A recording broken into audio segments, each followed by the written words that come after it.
가짜 해적선, 해적 이야기, 아서 코난 도일 단편소설. 배의 정비는 경험 많은 해적들에게는 필수적인 작업이다. 최고의 속도를 유지하는 배를 몰면서 해적들은 무역선을 습격하는 동시에 군함들을 피하기도 한다.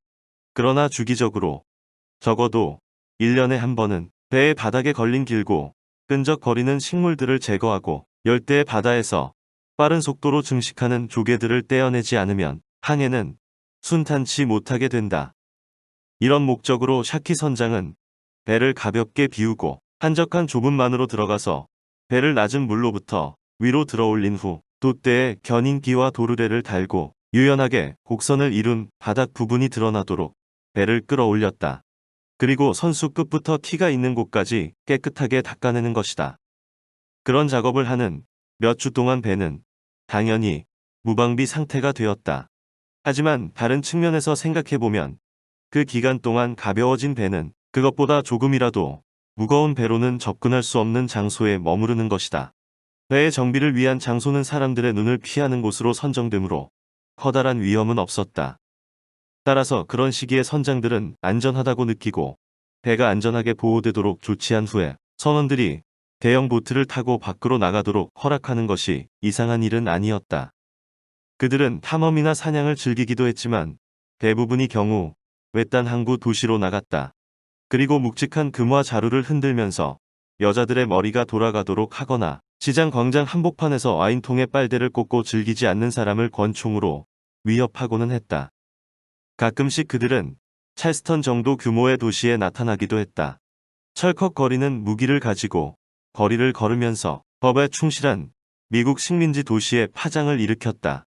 그런 방문들이 언제나 무사히 맞춰진 것은 아니었다. 예를 들어 메이나드 가판 사관이 블랙비어드의 머리를 베고 창 끝에 꽂은 다음 선수가로 막대에 달고 다닌 적도 있었다. 하지만 규칙은 간단했다. 해적들은 소동을 피우고 사람들을 괴롭히고 음탕한 짓들을 하고 다녔다. 단 배로 다시 돌아가기 전까지만. 하지만 문명의 근처까지도 접근하지 않는 해적이 있었고 그의 이름은 샤키였다. 바크형 범선 해피 딜리버리 호의 선장인 샤키. 그가 도시를 멀리한 이유는 아마도 음침하고 까다로운 성격 때문이었을 것이다. 아니면 좀 더 가능성이 높은 이유로는 그는 자신의 이름이 모든 해안 도시에 너무 널리 알려졌고 사람들 모두 그의 흉포한 행위들에 분노했기 때문에 온 힘을 다해서 그를 잡을 것이라는 것을 알고 있었기 때문이었다. 즉 그는 사람들 근처에서는 얼굴을 드러내는 것조차 피했다. 샤키 선장은 스페인 왕위 계승 전쟁에 참전했고 1714년 전쟁이 끝난 후 대서양과 카리브 해를 휩쓸고 다니는 해적으로서 명성을 날리고 있었다.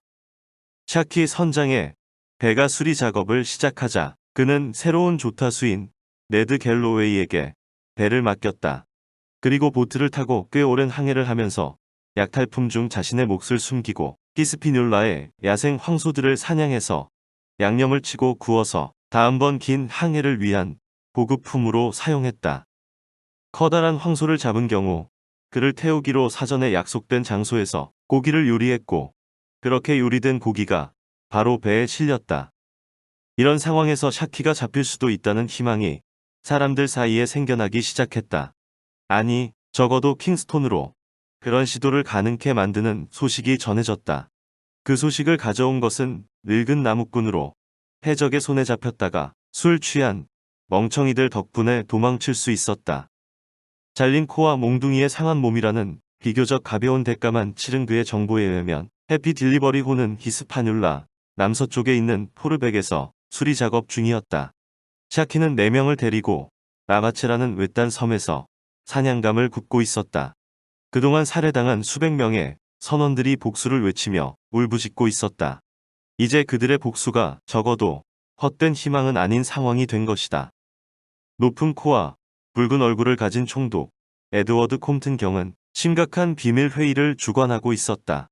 민병대 대장들과 고문단의 책임자들 앞에서 그는 마음속으로 어떻게 이 기회를 활용할지에 대해서 생각하고 있었다. 해군이 주둔하는 가장 가까운 도시는 제임스타운이었고 그들의 군함은 낡고 꼴사나운 쾌속선으로 바다에서 날뛰는 해적들을 압도하지도 못하고 얕은 바다로는 접근하지도 못했다. 킹스톤과 포트 로열에는 요새와 포병이 존재했지만 원정에 필요한 군인들은 없었다. 민병대를 모집하는 것도 가능할 것이었다. 샤키의 피맛을 보기를 원하는 사람이 엄청나게 많았기 때문에. 하지만 민병대가 무엇을 할 수 있을까? 해적들은 숫자도 많았고 절박함을 가지고 행동했다.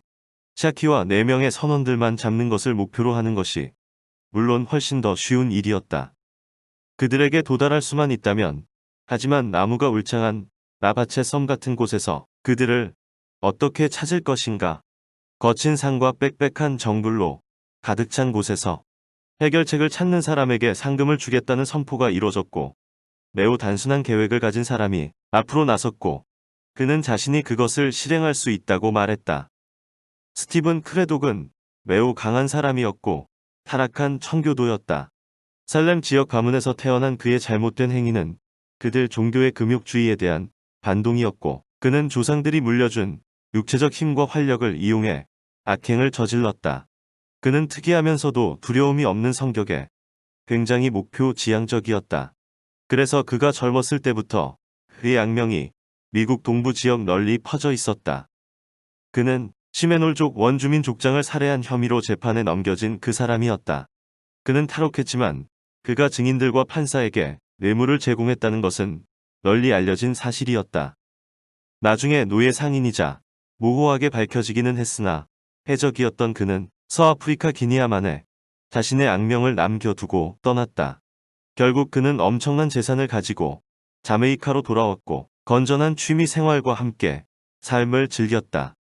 그는 음침하고 엄격하면서 위험한 사람이었다. 이제 그가 총독에게 샤키를 잡기 위한 계획을 설명하고 있었다. 그가 완전히 갱생해서 새 사람이 되었다는 소문에도 불구하고 에드워드 경은 그의 방문에 큰 흥미를 보이지 않았다. 에드워드 경은 항상 그를 자신의 작은 양떼를 오염시킬 수 있는 한 마리 더러운 양으로 간주했다. 크레독은 총독의 형식적이고 억제된 예의에 읊은 베일 아래에서 불신을 느낄 수 있었다. 전혀 두려워하실 필요 없습니다. 총독님, 그가 말했다. 당신이 예전에 알던 사람이 아니라 새로워진 사람입니다. 최근 또다시 광명을 되찾았고 아주 오랜 세월 동안 잃었던 광명이었죠. 존 시몬스 목사님의 가르침에 따라서 가능했던 일이죠. 총독님, 영혼의 활력을 원하신다면 그 목사님과의 대화에서 달콤한 기쁨을 찾으실 수 있을 겁니다. 총독이 영국 성공회적 의심을 담은 눈빛으로 그를 바라보았다. 당신은 여기에 샤키에 대해서 이야기하러 왔죠. 크레독 씨. 그가 말했다. 샤키라는 인간은 분노를 일으키는 도구죠. 크레독이 말했다. 그의 악명이 너무 오랜 시간 높아져만 갔어요. 저에게 이런 생각이 들더군요. 그를 잡아서 철저하게 파괴할 수 있다면 아주 선한 행동이 될 것이고 과거의 많은 죄에 대한 참회 행위가 될 수 있다는 생각이요. 그리고 그를 완벽하게 파괴할 수 있는 계획이 떠올랐습니다. 총독은 이제 흥미를 보이고 있었다. 죽은 깨가 가득한 남자의 얼굴에서 풍기는 우울하면서 노련한 분위기가 진지함을 보여주고 있었다. 생각해보면 그 역시 뱃사람이고 전사이다. 그리고 그가 자신의 과거를 속죄하기를 원한다는 것이 사실이라면 이런 종류의 일에 더 적합한 사람은 없을 것이었다. 이것은 굉장히 위험한 일입니다. 크레독 씨. 총독이 말했다. 이 일을 하다가 죽음과 맞닥뜨린다면 과거 내가 잘못 허비한 인생에 대한 기억은 사람들 사이에서 모두 사라지겠죠. 속죄를 할 준비가 되었습니다. 총독으로서는 그의 말을 반박할 거리가 딱히 떠오르지 않았다. 당신 계획이 뭔가요? 그가 물었다. 샤키의 배, 해피 딜리버리 호가 원래는 킹스톤 항구에서 나간 배라고 들었습니다. 맞습니까? 그 배는 원래 코딩톤 씨의 소유였어요. 그런데 샤키가 그것을 탈취한 다음 자신의 배를 조각내고 해피 딜리버리 호로 갈아타버렸죠. 왜냐하면 그 배가 더 빠르니까요. 에드워드 경이 말했다. 그렇군요. 하지만 코딩톤 씨가 그 배의 자매선인 화이트로즈 호를 가지고 있다는 말은 들어본 적이 없으신 것 같군요. 지금 화이트로즈 호는 항구에 정박하고 있고 해적들의 해피 딜리버리 호와 굉장히 흡사하게 보인다고 하더군요. 하얀 줄 하나가 아니라면 둘을 구분할 수 없습니다. 아, 그래서 그것은 무슨 상관이죠? 총독이 관심을 보이며 물었다. 뭔가 새로운 생각이 떠오르기 직전의 상황처럼 보였다. 그 배의 도움을 받아서 우리가 찾는 자가 우리 손에 들어올 수 있을 겁니다. 어떻게요? 저는 화이트로즈 호의 하얀색 줄을 지워서 해피 딜리버리 호와 모두 똑같이 보이도록 만들 겁니다. 그 다음 해적들이 야생 황소를 사냥하고 있다는 라바체 섬을 향해 항해를 할 생각입니다. 샤키가 나를 보게 되면 그는 내 배가 기다리고 있던 자신의 배라고 착각할 것이고 내 배에 오르는 순간 그의 범죄에 응당한 처벌이 기다리고 있을 겁니다. 상당히 단순한 계획이었지만 총독이 보기에는 효과적일 듯했다. 망설임 없이 총독이 그 계획을 실행하라고 승인했고 이후 필요한 모든 절차를 다 밟을 수 있도록 도왔다. 에드워드 경은 낙관적이지는 않았다. 왜냐하면 샤키를 잡으려는 많은 시도들이 실패해왔고 그 결과 샤키가 흉악무도할 뿐만 아니라 매우 영리하다는 것이 드러났기 때문이었다. 그러나 사악한 과거를 가진 수척한 청교도 역시 그만큼 흉악무도하고 영리했다. 샤키와 크레독 두 사람 사이의 교활함의 경쟁은 총독에게 일종의 스포츠처럼 다가왔다. 내적으로는 크레독에게 상황이 불리할 것이라고 생각했지만 총독은 자신의 말이나 싸움 닭에게 보여주는 것 같은 신뢰감을 가지고 그를 지지하기로 결정했다. 어떤 시점이라도 해적선의 정비 작업이 끝나고 해적들이 다시 넓은 바다로 나갈 수 있었기 때문에 무엇보다도 재빠른 행동이 필요했다. 하지만 할 일이 그리 많지 않았고 도움을 주려는 사람들이 아주 많았기 때문에 준비를 시작한 두 번째 날 화이트로즈 호가 넓은 바다로 나아갔다. 부두에는 해적선의 세세한 장비와 모양에 대해서 잘 알고 있는 뱃사람들이 많이 있었지만 그들 중 누구도 이 가짜 배의 다른 점을 말할 수 없었다. 화이트로즈 호의 하얀 선은 지워졌고 독과 활대가 연기에 그을려져서 비바람과 햇볕에 훼손된 낡은 모습으로 위장됐다. 그리고 가장 앞 돛대의 가운데 돛의 커다란 다이아몬드 모양의 헝겊이 덧대졌다. 복수를 위한 범선이 카리브 해를 빠른 속도로 가로질렀다. 헝겊이 덧대진 앞 돛대 꼭대기에서 본다면 그들이 마주치는 작은 배들이 겁먹은 웅덩이 속 송어들처럼 좌우로 스쳐 지나갔다. 네 번째 날 저녁 아바쿠아 기점이 그들의 북동쪽 10km 지점에 있었다. 네 번째 날 그들은 라바체 섬의 토르토이스만에 닻을 내렸다. 샤키와 4명의 해적들이 그 섬에서 사냥을 하고 있었다. 나무가 울창한 섬이었고 은색 모래가 초승달 모양의 해안을 덮고 있었고 그 속으로 야자나무와 잣나무들이 깊이 뿌리를 내리고 있었다. 정박 후 하루가 지났고 크레독은 샤키와 부하들이 아직도 그 섬에 있는지 흔적을 확인하기 위해서 해안을 수색했다. 그가 발견한 것들이 그에게 굳은 확신을 줬다. 해안 가까이에 초록 나무들로 둘러싸인 평지가 있었는데 거기에서 고기를 굽는 작업이 이루어진 것 같았고 그 주변에 구워진 황소 고기 조각들이 걸려 있었다. 해적선은 아직 보급품을 챙겨가지 않은 것이었다. 따라서 사냥꾼들이 섬에 있는 것이 확실했다.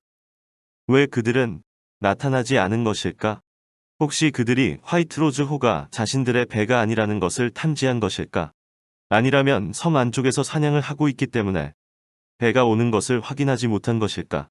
크레독이 두 가지 선택지를 두고 고민하고 있을 때 카리브 원주민이 그에게 와서 정보를 제공했다. 그가 말하기를 해적들이 섬 안쪽에 있고 그들의 야영지는 해안에서 걸어서 하루 거리에 있다고 했다. 그들이 자신의 아내를 뺏어갔고 그의 갈색 등에는 아직도 분홍빛 상처가 남아 있었다. 그들의 적은 자신의 친구이기 때문에 그들의 야영지까지 안내하겠다고 제안했다. 크레독으로서는 그보다 더 좋은 제안이 없었다. 그래서 다음날 이른 아침 단단히 무장을 갖춘 작은 무리의 사람들이 카리브 원주민의 안내에 따라서 길을 나섰다. 하루 종일 그들은 덤불숲을 뚫고 바위 위를 기면서 섬 한가운데 외진 장소로 전진했다. 여기저기 사냥꾼들의 흔적이 남아 있었고 죽은 황소의 뼈, 늪지대에 남은 발자국 등이 보였다. 저녁이 다가올 무렵 몇몇은 멀리서 울리는 총소리를 듣기도 했다. 그날 밤 나무 위에서 잠을 자고 그들은 희미한 새벽 여명이 뜨자마자 행군을 다시 시작했다. 정오 무렵 나뭇가지들이 엉성하게 지은 오두막 몇 채를 발견했다. 원주민은 그것이 사냥꾼들의 야영지라고 말했다. 그러나 야영지에는 적막이 흐를 뿐 아무도 없었다. 그들의 추격 대상들이 멀리 사냥을 나간 상태이고 저녁에 돌아올 것이라는 것이 명백했다. 그래서 크레독과 부하들은 야영지 주변 덤불숲에 숨어서 매복했다. 하지만 아무도 오지 않았고 숲속에서 다시 하룻밤이 지났다. 아무 일도 없이 이틀이 지나자 크레독은 더 이상 그곳에서 기대할 것이 없다고 판단하고 다시 배로 돌아가야겠다고 결정했다. 이미 자신들이 개척해 놓은 길이 있었기 때문에 돌아가는 과정은 덜 어려웠다. 저녁이 되기 전 그들은 토르토이스만에 도착했고 배는 그들이 떠나기 전에 있던 제자리에 정박하고 있었다. 그들은 덤불숲에 숨겨놨던 보트와 노를 다시 찾아서 범선을 향해서 출발했다. 운이 따르지 않았군요. 1등 항해사 조슈아 히드가 외쳤다. 그가 갑판 아래로 하얀 얼굴을 내밀었다. 샤키의 야영지는 비어 있었어. 하지만 그는 아마 우리를 찾아올 수도 있어. 크레독이 사다리에 손을 올리면서 대답했다. 갑판 위 누군가가 높은 소리로 낄낄거리는 웃음을 터뜨렸다. 내 생각에는 말이죠. 1등 항해사가 말했다. 다른 사람들은 그 보트에 있는 것이 나을 것 같습니다. 왜 그런가? 여기로 올라와 보시면 선장님, 제 말이 무슨 말인지 이해하실 겁니다. 그가 이상한 어조로 망설이는 듯 말했다. 크레독의 수척한 얼굴에 피가 몰려서 벌개졌다. 그게 무슨 소린가? 히드 1등 항해사. 그가 소리치면서 옆으로 몸을 비틀었다. 여기 보트의 선원들에게 자네가 명령을 내리다니 그게 무슨 짓인가? 하지만 그가 갑판 보호판을 지나쳐서 갑판에 한 발을 내딛고 다른 발은 난간에 기댄 순간 가는 턱수염을 기른 남자가 갑자기 그의 권총을 잡아챘다. 화이트로즈 호에서 한 번도 본 적이 없는 남자였다. 크레독이 그 사람의 손목을 잡았지만 동시에 1등 항해사가 그의 옆구리에서 칼을 빼냈다. 이게 뭐하는 짓이지? 화가 난 크레독이 주변을 둘러보면서 소리쳤다. 하지만 갑판에 몰려있는 선원들은 웃으면서 서로 속삭이기만 할 뿐 아무도 그를 도우려 하지 않았다. 순간적으로 주변을 살폈음에도 불구하고 크레독은 선원들이 아주 이상한 복장을 하고 있다는 것을 알아차렸다. 그들은 긴 승마 코트에 좌우로 퍼지는 벨벳 윗도리를 입고 무릎에 여러 색 리본을 달고 있었다. 선원이라기보다는 최신 유행을 따르는 사람들처럼 보였다. 그들의 기괴한 모습을 보면서 크레독은 주먹을 꽉 쥐고 이마를 한 번 때렸다. 자신이 깨어 있는 것이 맞는지 확인하는 행동이었다. 가파는 그가 떠나기 전보다 훨씬 더러워 보였고 사방에서 그를 노려보고 있는 햇볕에 그을린 낯선 얼굴들이 있었다. 조슈아 히드를 제외하고 그가 아는 사람은 없었다. 그가 없는 사이 이 배가 탈취당한 것일까? 그의 주변에 있는 사람들은 샤키의 부하일까? 그 생각이 들자마자 그는 거칠게 뒤로 물러나면서 아까 타고 온 보트로 뛰어내리려고 했다. 그러나 수십 개의 손들이 그를 붙들었고 그들에게 밀려서 섬 위쪽 자신의 선실 안으로 들어가게 되었다. 그가 떠나왔던 선실과는 완전히 달라져 있었다. 바닥과 천장, 가구 역시 달랐다. 그는 단순하고 검소한 것을 선호했다. 그러나 이 선실은 호화로웠지만 더러웠다. 값비싼 벨벳 커튼에는 포도주 자국이 묻어 있었고 희귀한 나무 장식에는 총알 구멍이 남아 있었다. 탁자에는 카리브해 전체를 그린 지도가 있었고 그 옆에는 나침반을 손에 들고 털 모자를 쓰고 보라색에 가까운 짙은 적색의 능지포로 만든 코트를 입은 남자가 앉아 있었다. 그는 말끔하고 창백한 얼굴을 가지고 있었다. 길고 얇은 코에 높은 콧대, 붉은 테두리의 눈꺼풀을 가진 눈동자가 자신을 쳐다보고 있는 것을 발견한 순간 주근깨가 가득한 크레독의 얼굴이 하얗게 질렸다.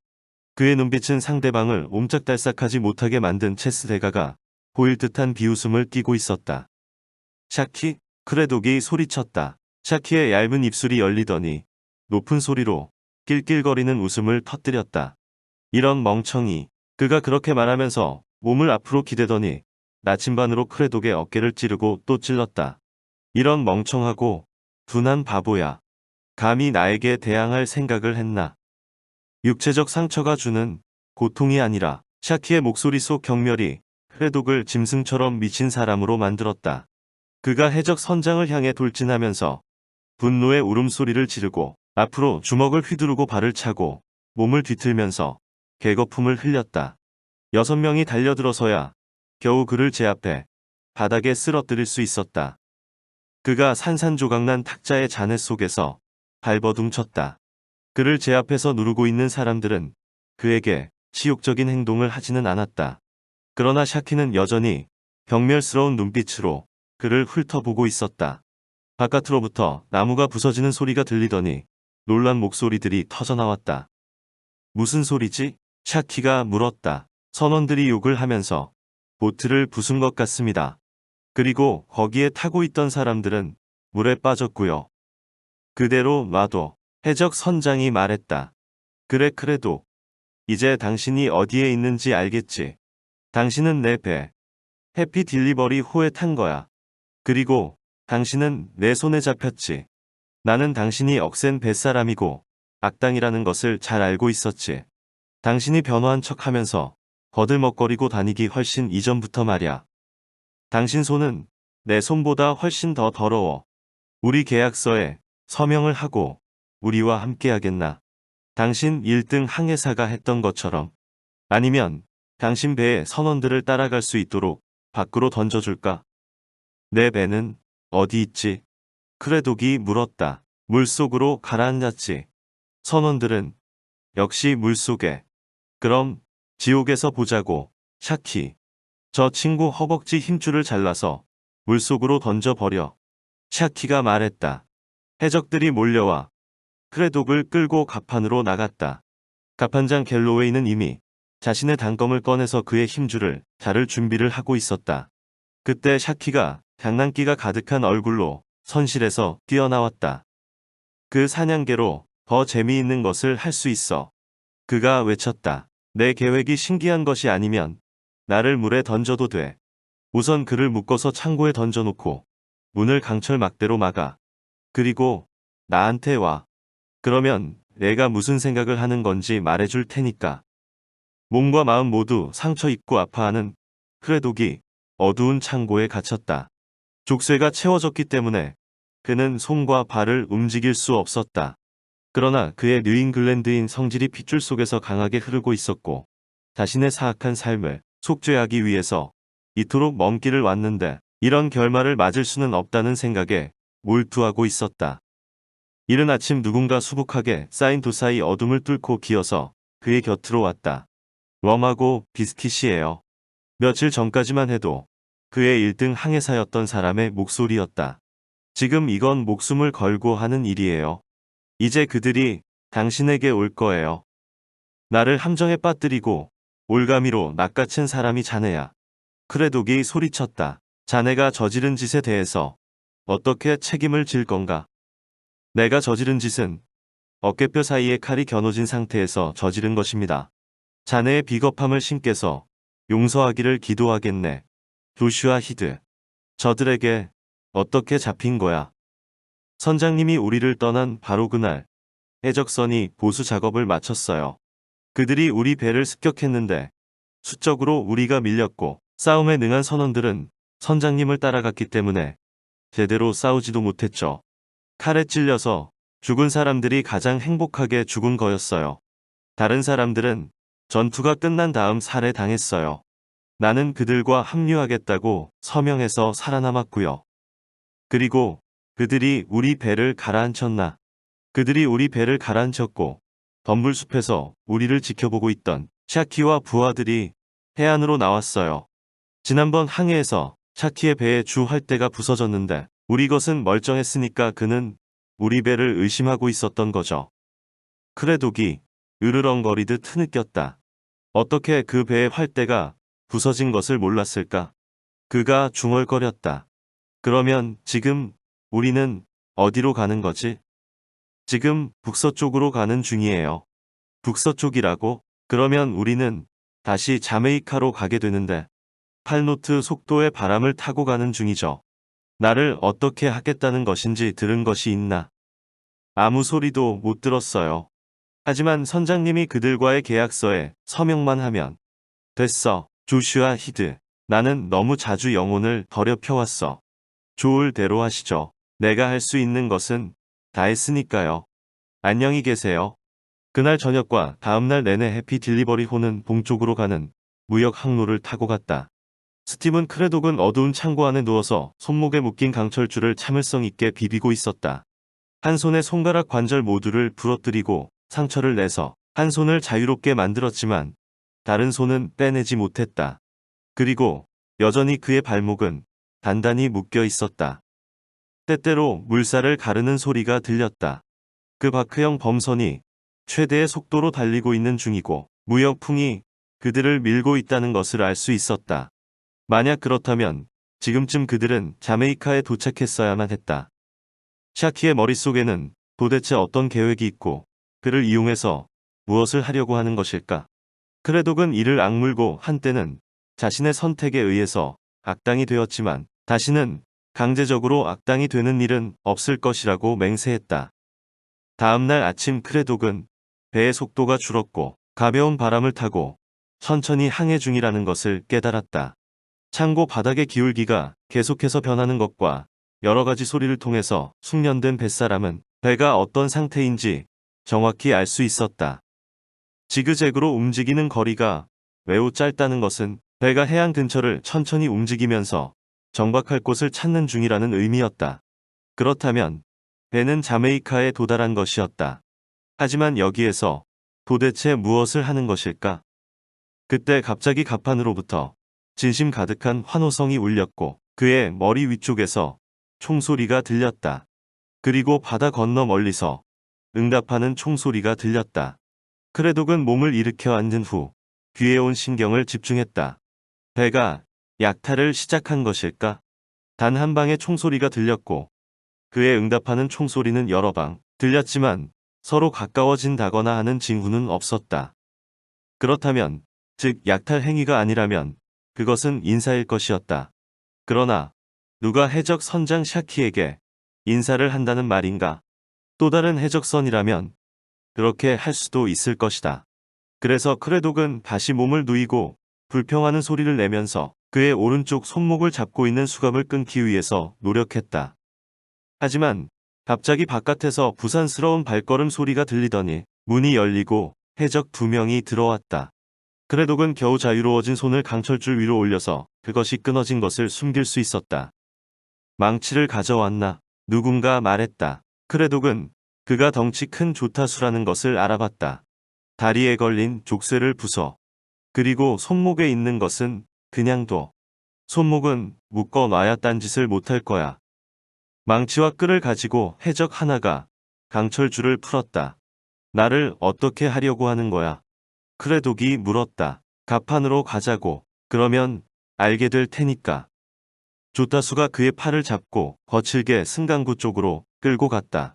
머리 위로 푸른 하늘이 정사각형으로 보였다. 그 하늘을 가로질러 새로 돛 활대가 보였는데 끝에는 깃발이 휘날리고 있었다. 깃발을 보는 순간 스티븐 크레독의 입술 사이로 탄성이 흘러나왔다. 2개의 깃발이 있었는데 악당들을 상징하는 깃발 위로 영국 국기가 휘날리고 있었던 것이다. 잠시 동안 크레독은 말문을 잇고 경악에 빠졌다. 그러나 뒤쪽에 해적이 거칠게 그를 밀어서 승강구 사다리에 올랐다. 그가 갑판으로 나가자마자 그의 시선이 주 돛대에 머물렀고 여전히 영국 국기가 붉은 삼각기 위로 휘날리고 있었다. 모든 돛과 장비에는 종이 테이프로 화려한 장식이 달려 있었다. 그렇다면 이 배가 다시 탈취당한 것일까? 하지만 그것은 불가능했다. 모든 해적들이 좌현, 옆, 난간 앞으로 모여들어 승리의 환호성을 지르며 모자를 하늘로 올리고 있었다. 그중 가장 눈에 띄는 사람은 변절자 1등 항해사였다. 그는 반질거리는 이마를 앞으로 내밀고 거칠게 몸을 흔들고 있었다. 크레독은 옆으로 시선을 돌려서 그들이 환호성을 보내는 대상을 살폈다. 그 즉시 그 순간이 얼마나 중요한 순간인지 깨달았다. 선수 앞으로 1km 정도 떨어진 곳에는 포트로열의 하얀 집들과 요새들이 늘어서 있었고 그것들 지붕 위로 깃발이 휘날렸다. 오른쪽으로는 요새의 방벽이 열린 틈으로 킹스톤 중심가가 보였다. 200m 앞쪽에는 작은 연안 범선 하나가 산들 바람을 맞으며 그들을 인도하고 있었다. 그 작은 범선의 돛대 꼭대기에는 영국 깃발이 걸려 있었고 모든 장비가 화려하게 장식되어 있었다. 그 배 갑판에는 한 무리의 사람들이 모자와 손을 흔들고 환호성을 울리고 있었다. 간혹 보이는 진홍색 군복이 그 배에 주변 기지의 장교들도 타고 있음을 알려줬다. 잠시 후 노련한 경험을 가진 사람인 크레독은 상황을 모두 파악할 수 있었다. 악마적인 교활함과 뻔뻔스러움을 중요한 특징으로 가지는 샤키는 임무를 성공적으로 마치고 돌아온 크레독이 했을 수도 있는 역할을 연기하고 있는 중이었다. 그의 업적을 기리기 위해서 축포가 발사되고 깃발이 높이 올랐다. 그를 환영하기 위해서 총독과 기지 사령관, 주요한 인사들이 그들을 향해서 다가왔다. 10분만 지나면 그들은 모두 해피 딜리버리 호의 대포의 사정거리 안에 놓일 것이고 샤키는 그 어떤 해적도 성취하지 못했던 거대한 성과를 얻을 것이었다. 그놈을 앞으로 데리고 해적 선장이 외쳤고 크레독이 갑판장과 조타수 사이에 섰다. 선체의 창문을 모두 닫아. 하지만 좌연 쪽 대포들을 바로 꺼낼 준비를 해.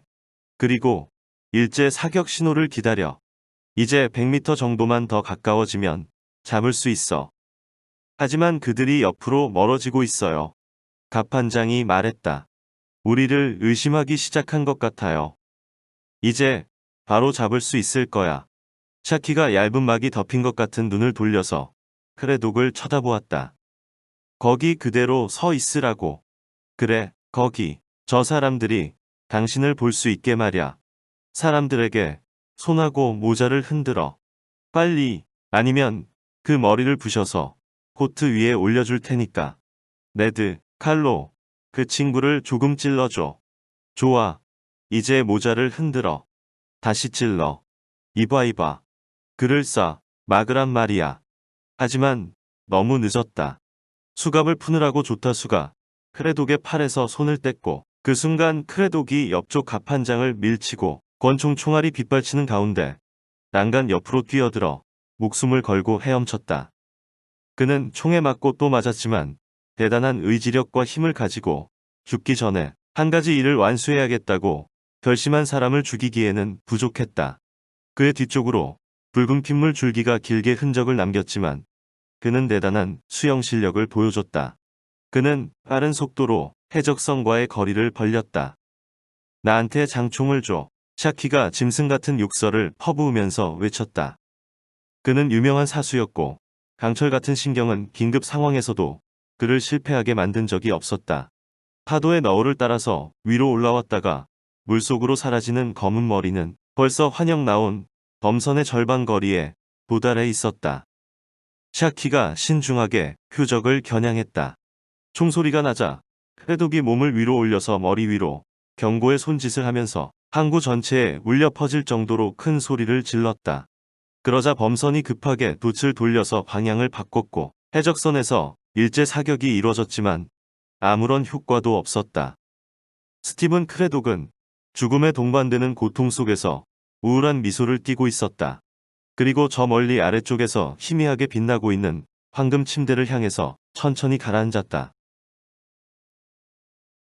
가짜 해적선, 해적 이야기, 아서 코난 도일 지음, 위즈덤 커넥트 편엠.